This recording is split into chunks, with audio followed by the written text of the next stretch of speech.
What is the most fun e-mountain bike? Is it 140, 150 or 150, 160 mil travel? Or even 130, 150? So many possibilities. In today's EMBN Show, we discuss the options.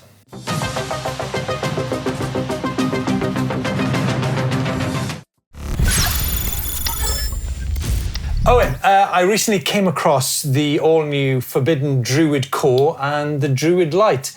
And it got me thinking, with bikes which are so close in travel, 140, 150 and 150, 160, which one would you actually choose? Because you're talking like 10 millimeters of travel. I mean, if it's only travel that you're talking about, that is very hard.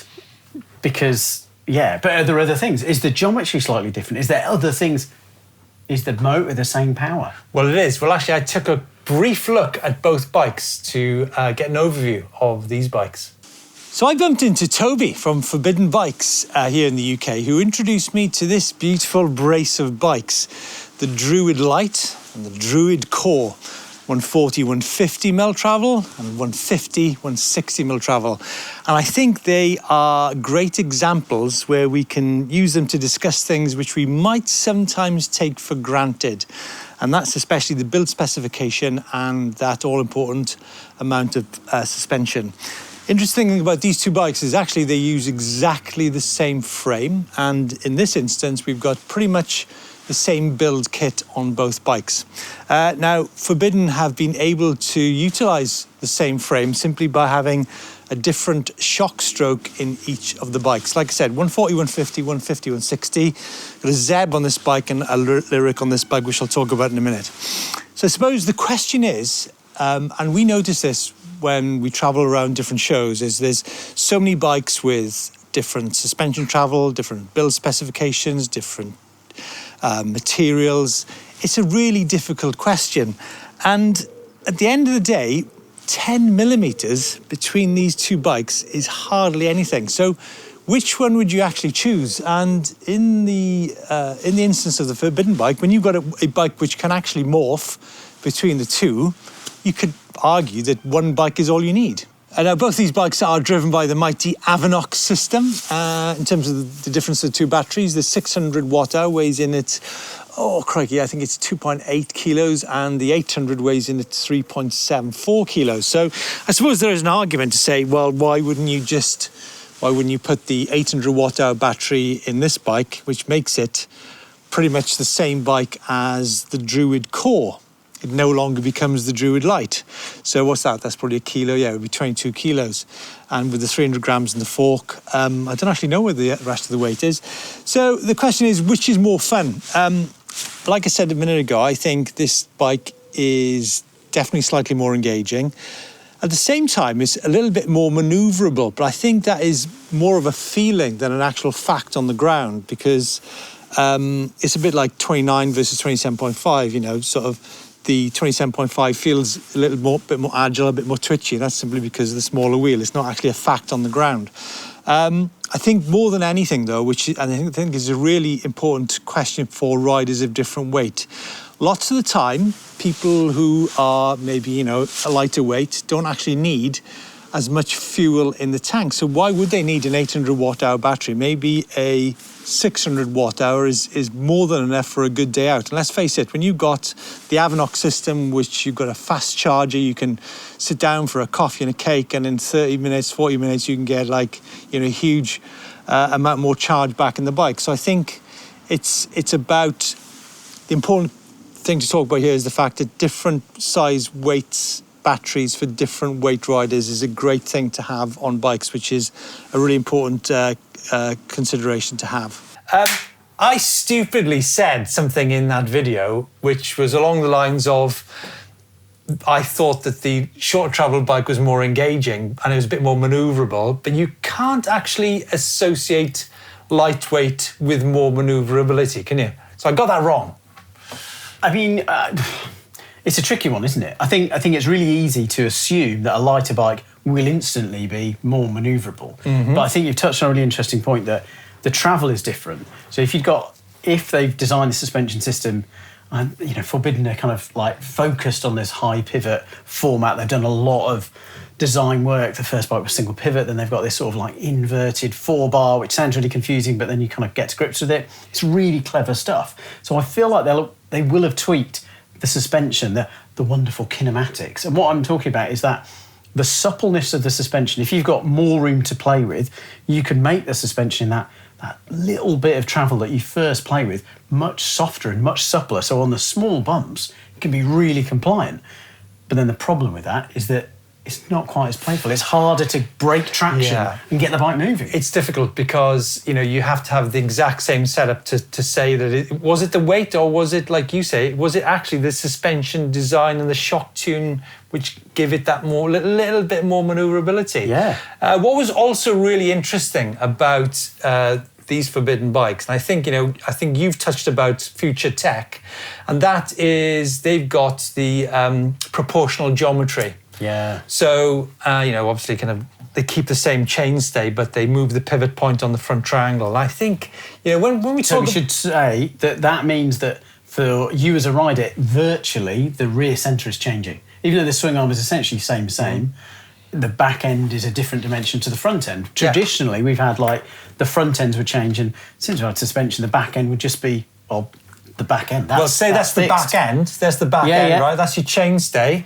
and this is say that's your front axle. I guess what you're saying is on most bikes, if this is a size small, it would be like that, and it's size XL, and it's a bit like that. Yeah. So your weight position, right, is going to be relative in a different position. Exactly. So that's going to mean radically different handling bikes. Hugely, yeah. Whereas what Forbidden have done is that position is moving in line with the bike, which is a really cool idea, I think. Yeah, it is. I'd like to see more of it. Obviously, it costs money to do these things. It does. I think the way that Forbidden have done it is quite clever in the fact that they're moving where that pivot point is, so there's slightly different kinematics for the sizes. I think Ibis are also doing that on some of their kind of non-e-bike bikes at the moment.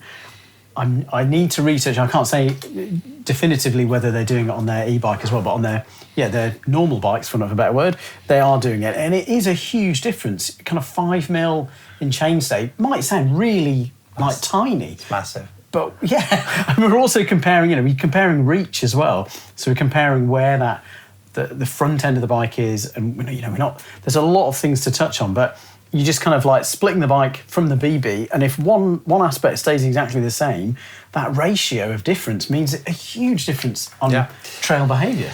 Owen, you did a video recently about future predictions on GMBN Tech. Could you give the EMBN audience maybe your top 3 predictions from that video?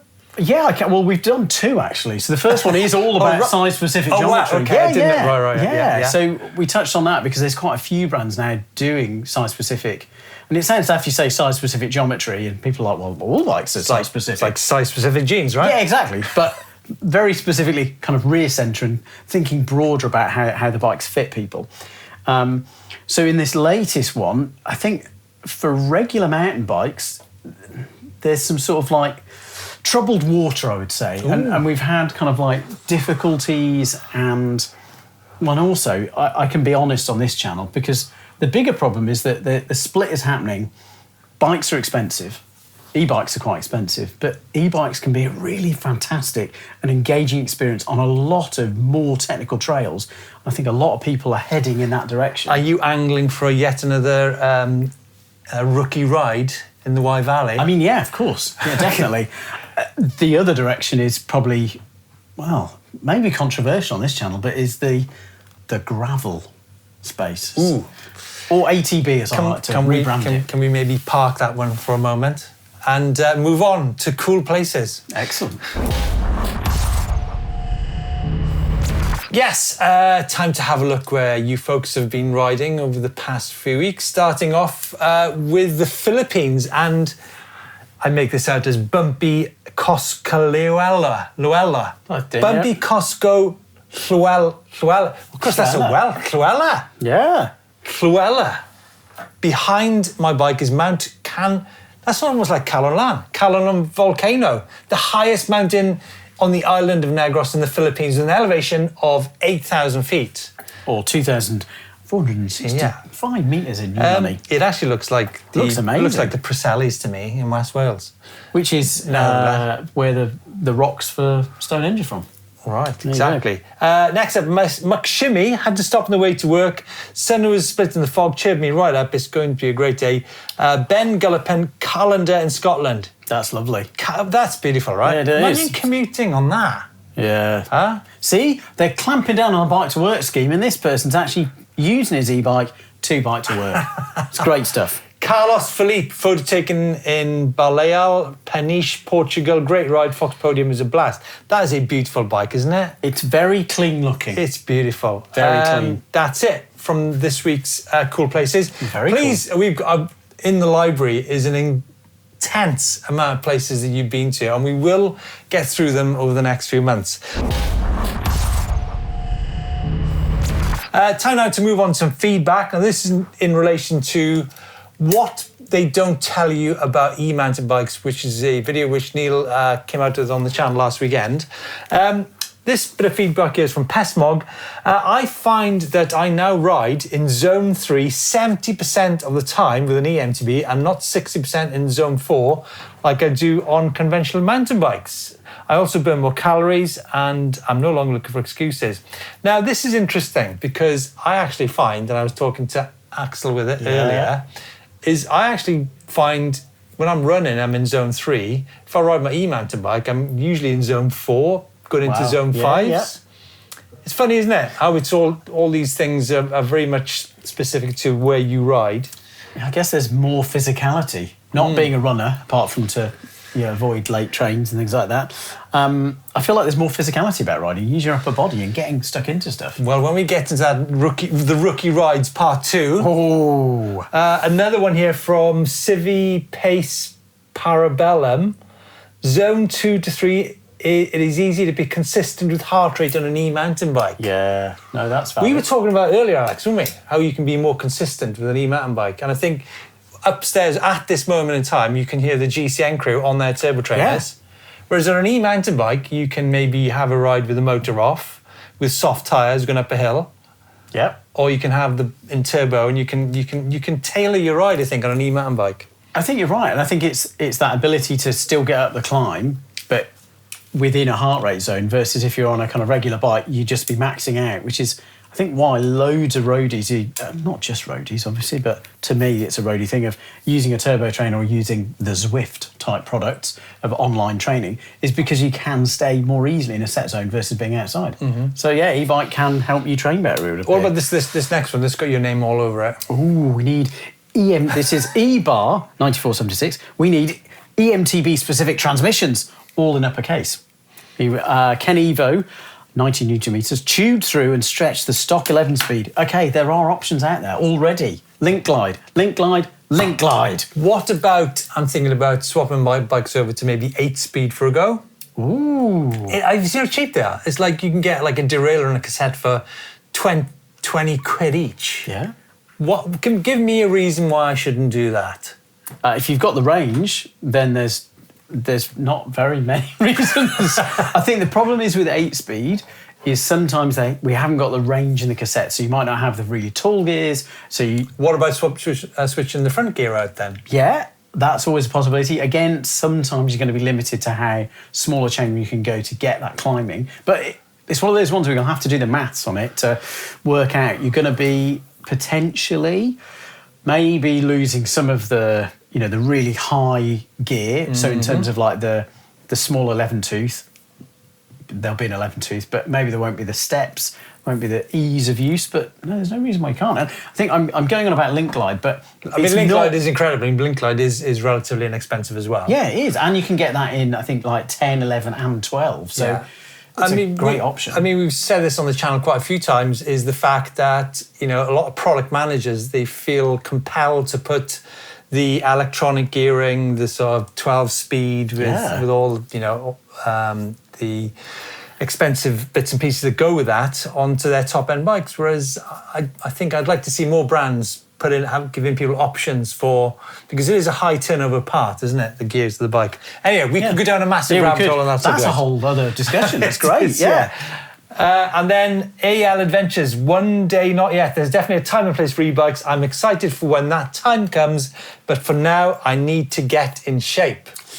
Well, I mean, reading the other comments, the time is to get into shape is through the e-bike. Yeah. To be honest, I'm going the other way. I'm trying to single speed to get back into shape. Single speed's good, isn't it? It is. I love single speed. I did the 24-hour in Bristol on a single speed once. Oh, nice. Really cool fun. Yeah. That's it for the feedback. Time now to move on to the bike vault. Oh, wonderful. Right, it's bike vault time, Owen.